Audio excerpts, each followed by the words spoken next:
Markets काफ़ी ज़्यादा muted है एंड ट्रेडिंग चार्ट्स पे भी आजकल ट्रेड्स कम मिल रहे हैं। तो मैं सोच रहा हूँ कि यार क्यों ना हम थोड़ा बहुत वेब3 साइट पे भी देखना स्टार्ट करें। Let's talk a little bit about कि वेब3 में क्या चल रहा है, क्रिप्टो में एक्चुअली ट्रेडिंग के अलावा होता क्या है, क्यों इतना पैसा लोग बनाते हैं एंड ये प्रोजेक्ट्स जो आते हैं उनको कैसे जज करें, क्या होगा next narrative. We will do this by diving into a new narrative that might take over crypto in the next cycles. तो रिसेंटली आपने सुना होगा कि जी कैश पंप कर रहा है, बिटकॉइन गिर रहा है, सब लोग प्राइवेसी कॉइन्स में घुस रहे हैं। Why does that happen? क्योंकि काफ़ी सारे लोग जो है प्रॉफिट्स बुक कर रहे हैं एंड उसको प्राइवेसी कॉइन्स में डाल के अनट्रेसेबल मैनर में निकालने की कोशिश कर रहे हैं। But why do they need to make it private? The reason is because people don't want other people tracking their money. Imagine करो कि आप एक सीसीडी में बैठे हो और आप जो है आप बहुत सारे ट्रेड्स दे रहे हो। अब कोई अगर साइट से झांक लेगा, आपका वॉलेट देख लेगा, तो वो भी आपके ट्रेड्स को पता कर सकता है, आपको फ्रंट रन कर सकता है या फिर आप पे टोकन्स डंप कर सकता है। This is also a big problem. अगर आपने कभी कोई मीम कॉइन लॉन्च किया है, एमईवी बॉट्स के थ्रू ये प्रॉब्लम होती है जो आपको फ्रंट रन करते हैं। Now this is a very big issue, may be आपके लिए ना हो लेकिन इंस्टीट्यूशंस जो क्रिप्टो में एंटर कर रहे हैं उनके लिए बहुत बड़ा इशू है।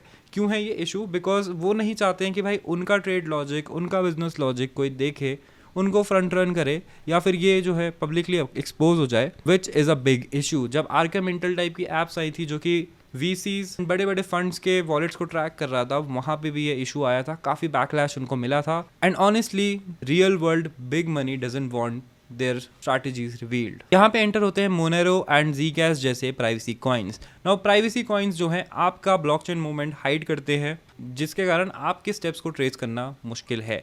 लेकिन this creates a very big problem. क्या है वो problem? It is compliance. Compliance is a big problem. देखो यार, जब भी गवर्नमेंट को दिखता है कि कोई अपने फाइनेंशियल रिकॉर्ड्स को हाइड करने की कोशिश कर रहा है, चाहे वो जेन्युइन रीजन से भी कर रहा हो, गवर्नमेंट को पसंद नहीं है। गवर्नमेंट चाहती है कि आप टैक्स पूरा दो, कंप्लायंस आपका पूरा हो, आप इनसाइडर ट्रेडिंग तो नहीं कर रहे, ये वो ऑडिट कर पाए, सब कुछ उनको क्लियर एज कट चाहिए। ट्रांसपेरेंसी बहुत ज़्यादा इंपॉर्टेंट है, लेकिन कॉन्फिडेंशियलिटी एंड ट्रांसपेरेंसी दो अलग चीज़ हैं, एक ही सिक्के के दो पहलू हैं। तो किस तरीके से ये सॉल्व हो सकता है? इसके लिए 2021-22 के आसपास आया एक नैरेटिव जिसको शायद आप याद कर सकते हो, इसके बहुत सारे प्रोजेक्ट्स भी आए। It's called zero knowledge proofs. तो जीरो नॉलेज प्रूफ्स जो है ये प्रॉब्लम सॉल्व करते हैं, बिकॉज यहाँ पे विदाउट नोइंग काउंटर पार्टीज आप जो है चीज़ों को वेरीफाई कर सकते हो। It's very interesting how it works and it enables privacy coins से रैशनल प्राइवेसी कॉइन्स का एक सफ़र। तो रैशनल प्राइवेसी क्या होता है? रैशनल प्राइवेसी का एक पार्ट होता है, लेकिन यहाँ पे user can select what they want to expose. क्या वो चाहते हैं लोग उनको फॉलो करें? They can select that. क्या वो चाहते हैं कि केवल गवर्नमेंट्स उनको देख सके, केवल डैप्स या चेन्स जिनसे वो इंटरेक्ट कर रहे हैं वही उनको देख सके? That they can also fine tune. In this way user controls what they want to see. Now rational privacy के प्रोजेक्ट धीरे धीरे आ रहे हैं एंड जीरो नॉलेज प्रूफ एक बहुत ही इंपॉर्टेंट यूज केस लेके जो है क्रिप्टो में आ रहा है। इट इज़ इंपॉर्टेंट क्योंकि ये बिग वीसी फंड्स, बड़े बड़े वेल्स को अलाउ करेगा to trade more frequently and trade more confidently by being more transparent to the people they want to be transparent to. Now rational privacy से बड़े enterprise का crypto का जो सफर होगा वो किस तरीके से तय होगा, वो डिस्कस करने से पहले डिस्कस करते हैं आज के वीडियो के स्पॉन्सर मिडनाइट। तो मिडनाइट एक L1 ब्लॉकचेन है। It's a 4th generation L1 blockchain that is working on rational privacy. Now they did pay me to make this video, लेकिन I am not going to shill any token. अगर आपको token अच्छा लगता है bye करना, नहीं लगता है मत करो, मेरे घर से कुछ नहीं जा रहा है, आपका पैसा है, रिस्पॉन्सिबली इन्वेस्ट करना। नाउ मिडनाइट है क्या एंड वो कैसे वर्क करता है, किस तरीके से रैशनल प्राइवेसी को इंप्लीमेंट करता है, इसके बारे में थोड़ा सा डिस्कस करते हैं। नाउ मिडनाइट ब्लॉकचेन में दो टोकन हैं, एक का नाम है नाइट, एक का नाम है डस्ट। इनमें से एक टोकन अनट्रेडेबल है एंड एक टोकन कल लॉन्च हो रहा है। नाइट लॉन्च होगा as a Cardano native asset and इसका सप्लाई है 24 बिलियन, जो कि 4 फेजेस में अनलॉक होगा। अब नाइट भी एक एयर ड्रॉप कर रहा है। They are doing an airdrop in 3 ways. One is glacier drop, one is scavenger mine and one is lost and found, जिनके अलग अलग एलिजिबिलिटी क्राइटेरिया है, पर उस पर इतना नहीं जाते हैं। आप कैसे यहाँ पे क्लेम कर सकते हो? इफ़ यू आर एलिजिबल, आप जो है एक क्लेम करोगे, उसके बाद आप वेट करोगे आपके एलोकेशन के थॉ होने का। बेसिकली फंड्स आर फ्रोजन, तो धीरे धीरे वो थॉ होंगे and then you can redeem your allocation.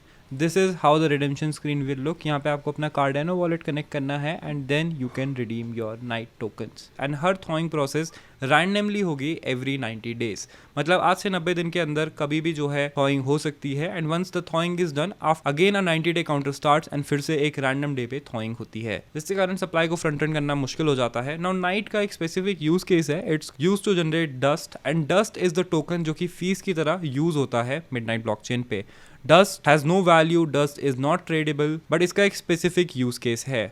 Dust is the shielded resource जो कि आपके ट्रांजैक्शंस को पावर करता है and it being a non tradeable token helps you keep transactions under control. जब भी नेटवर्क कंजेस्टेड होगा गैस फीस स्पाइक नहीं करेगी क्योंकि सारा नॉन ट्रेडेबल डस्ट में आ रहा है। डेवलपर्स के लिए भी प्रेडिक्टेबल होगा कि उनको कितना रिसोर्स चाहिए अपने डैप के लिए एंड गैस फीस भी प्रेडिक्टेबल रहेंगी। नाउ मिडनाइट वर्क कैसे करता है? तो जब भी आप कोई ट्रांजैक्शन करते हो देयर आर 3 डेटा पॉइंट्स जो कि चेन पे आते हैं। Number 1 is transaction detail, number 2 है आपका मेटा डेटा एंड नंबर 3 है आपके कॉन्ट्रैक्ट का स्टेट। बट अगर आप एक प्राइवेसी कॉइन यूज करते हो तो ये तीनों चीजें हिडन रहती हैं एंड अगर आप एक पब्लिक चेन यूज करते हो तो तीनों चीजें सबके लिए विजिबल रहती है। लेकिन अगर आपको केवल इनमें से एक ही चीज देनी है फॉर कंप्लायंस, ऑडिट एक्सेट्रा, तो आप चूज कर सकते हो कि आप कौन सा डेटा जो है रिवील करना चाहते हो एंड किसको करना चाहते हो। फॉर एग्जाम्पल अगर आपको बैंक को बताना है कि भाई मेरे पास XYZ अमाउंट है क्योंकि मुझे एक लोन चाहिए, तो आप रिवील कर सकते हो कि आपके पास कितना अमाउंट है, लेकिन बाकी चीजें जो आप नहीं रिवील करना चाहते हो उनको आप हाइड कर सकते हो। This all happens using zero knowledge smart contract execution. अगर आपको और डिटेल चाहिए किसी भी पार्ट में, कोई भी टेक्निकल आपको समझ नहीं आ रहे हैं, तो कमेंट डाउन कर देना, मैं आपको थोड़ा और एक्सप्लेन कर दूंगा। नाउ मिडनाइट का लॉन्च हो रहा है कल, टोकन भी आ जाएगा, लेकिन टोकन बाय करने से पहले आप जो है अपना रिसर्च कर लेना। Now let's continue how rational privacy can lead to another wave of institutions entering crypto and even with more force. So अब तक आपको समझ आ गया कि भाई ब्लॉकचेन पे सब कुछ पब्लिक होता है, प्राइवेट कॉइन्स में कुछ भी पब्लिक नहीं होता है एंड रैशनल प्राइवेसी इन दोनों के बीच में है, जहां पे आप डिसाइड कर सकते हो कि क्या पब्लिक होना चाहिए क्या नहीं होना चाहिए। नाउ अगर आप किसी भी इंस्टीट्यूशन वाले पे जाते हो या किसी भी गवर्नमेंट ऑफिशियल पे जाते हो, बोलते हो कि भाई मैं क्रिप्टो करता हूं, तो वो आपको शक की नजरों से देखते हैं क्योंकि क्रिप्टो में सबसे बड़ा प्रॉब्लम स्केलेबिलिटी, स्पीड ये सब नहीं है, compliance is the biggest problem. It is the reason कि इंडिया में क्रिप्टो विड्रॉल्स मुश्किल है क्योंकि कंप्लायंस करना इम्पॉसिबल है। बट जो लोग फुल्ली क्रिप्टो में है या जो इंस्टीट्यूशन जो बड़ा पैसा लेके क्रिप्टो में आना चाहते हैं, उनको कंप्लायंस जरूरी है बिकॉज वो नहीं चाहते हैं ये अनप्रेडिक्टेबिलिटी। उनको टैक्स देने में कोई प्रॉब्लम नहीं है, 100 साल से दे रहे हैं वो टैक्स। एंड रैशनल प्राइवेसी जो है ये अनेबल करेगा। पब्लिक ब्लॉकचेन पे उनका client data, transaction histories, business का लॉजिक, रेवेन्यू का कितना आ रहा है, पोर्टफोलियो कैसा चल रहा है, क्या ट्रेड्स ओपन है, ये सब रिवील हो सकता है। लेकिन रैशनल प्राइवेसी के थ्रू वो इन सब को हाइड कर सकते हैं एंड केवल कंप्लायंस के लिए जो चाहिए एंड जिसको चाहिए उनको वो दे सकते हैं। दिस इज अ बॉटलनेक जो कि कंप्लीटली प्राइवेट चेन्स में है बिकॉज वहां पे कंप्लायंस करना मुश्किल है एंड अगर आप किसी को दे भी रहे हो प्रूफ तो उसके लिए वेरीफाई करना मुश्किल है, जीरो नॉलेज वहां पे नहीं है। And with 2024 2025 being the ETF years and big institutions coming into crypto, 2026 में there's a good chance कि rational privacy projects like midnight might lead the way. तो इस नैरेटिव को ध्यान में रखना, specially if you are on X, देखो कि इसके अराउंड बस बननी स्टार्ट होती है, वहां पे आप जो है यहाँ पे अर्ली कैच कर सकते हो उस नैरेटिव को। सो होपफुली आपको एक डिफरेंट काइंड ऑफ वीडियो पसंद आई होगी। आई नो थोड़ा कॉम्प्लेक्स हो गया नॉलेज वाइज, बट मैंने इसको जितना सिंपल हो सके उतना सिंपल ब्रेक डाउन करने की कोशिश करी है। होपफुली आपको समझ आया होगा। बाकी make sure to hit the like button, subscribe if you new here, let me know if you need more videos like this, and thank you for watching. Yeah, I got my gat all loaded like I'm going to war. ये race paper chase money in my gaze है बवाल चाहे 24 घंटे शराबी शोर और मजाल ना किसी की